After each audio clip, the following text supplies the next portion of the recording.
السلام علیکم دوستو، اللہ کی رحمت اور صبر جمیل کا ایک روحانی پیغام۔ یہ جو تم آج اداس بیٹھے ہو، یہ جو تمہارے دل پر بوجھ ہے، کیا تمہیں لگتا ہے کہ یہ سب یوں ہی ہے؟ نہیں، اللہ کی کائنات میں کچھ بھی اتفاقیہ نہیں ہوتا۔ اگر آج تم یہ باتیں پڑھ رہے ہو یا سن رہے ہو تو یہ تمہارے رب کا تمہارے لیے ایک خاص پیغام ہے۔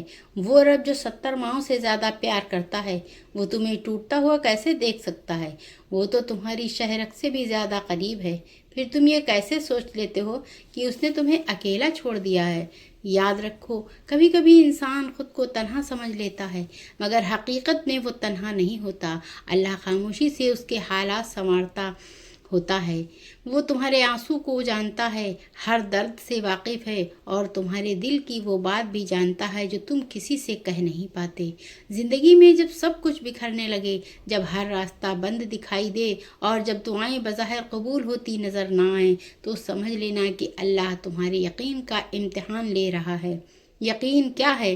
یقین یہ نہیں کہ جب سب کچھ ٹھیک ہو تو تم کہو میرا اللہ میرے ساتھ ہے۔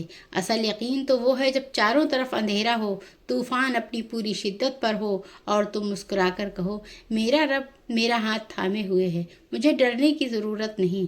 حضرت ابراہیم علیہ السلام کو جب آگ میں ڈالا جا رہا تھا تو فرشتے مدد کے لیے آئے، لیکن انہوں نے کیا فرمایا؟ حسبی اللہ و نعم الوکیل۔ یہی وہ مقام یقین ہے جہاں آگ گلزار بن جاتی ہے۔ اگر آج تمہاری زندگی کی آگ تمہیں جلا رہی ہے تو گھبراؤ مت، اپنے یقین کو اتنا مضبوط کرو کہ وہ آگ تمہارے لیے ٹھنڈک اور سلامتی بن جائے۔ اور یاد رکھو، جب بندے کا یقین مضبوط ہو جاتا ہے تو راستے وہاں سے بنتے ہیں جہاں سے انسان سوچ بھی نہیں سکتا۔ بند دروازے کھل جاتے ہیں، ناممکن ممکن ہو جاتا ہے، اور اندھیری راتوں کے بعد روشنی خود بخود چل کر آتی ہے۔ ہم اکثر کہتے ہیں کہ ہم صبر کر رہے ہیں، لیکن ہمارا دل شکووں سے بھرا ہوتا ہے۔ یاد رکھو، زبان سے خاموش ہو جانا صبر نہیں ہے، بلکہ دل کا اللہ کے فیصلے پر راضی ہو جانا صبر ہے۔ صبر کا مطلب یہ نہیں کہ آپ کو دکھ نہ ہو یا آپ کے آنسو نہ نکلیں۔ آنسو تو اس کی رحمت کی نشانی ہے جو دل کی سختی کو دھو دیتے ہیں۔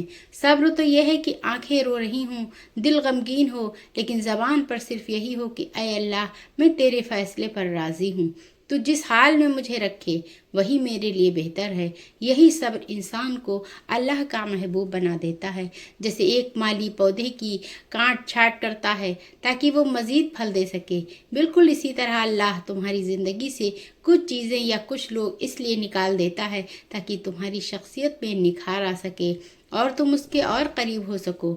وہ تمہیں توڑتا ہے تاکہ تمہیں نئے سرے سے، پہلے سے بھی بہتر طریقے سے بنا سکے۔ کبھی کبھی ہم دعا مانگتے ہیں اور چاہتے ہیں کہ فوراً قبول ہو جائے، لیکن اللہ اسے مؤخر کر دیتا ہے۔ کیوں؟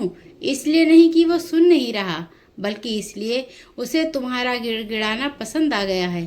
وہ چاہتا ہے کہ تم اس کے در پر بار بار آؤ۔ وہ تمہارے ہاتھ پھیلتے ہوئے دیکھنا چاہتا ہے، وہ تمہاری آواز سننے کا مشتاق ہے۔ وہ جانتا ہے کہ اگر اس نے تمہیں وہ چیز ابھی دے دی تو شاید تم اس سے دور ہو جاؤ گے، اور وہ تمہیں اپنے سے دور نہیں کرنا چاہتا۔ کبھی کبھی تاخیر میں بھی رحمت ہوتی ہے، کیونکہ اللہ وہ دیکھ رہا ہوتا ہے جو تم نہیں دیکھ سکتے۔ انتظار کی گھڑیاں مشکل ضرور ہوتی ہیں، لیکن ان میں جو لذت ہو اور جو قرب الہی چھپا ہے وہ کسی اور چیز میں نہیں۔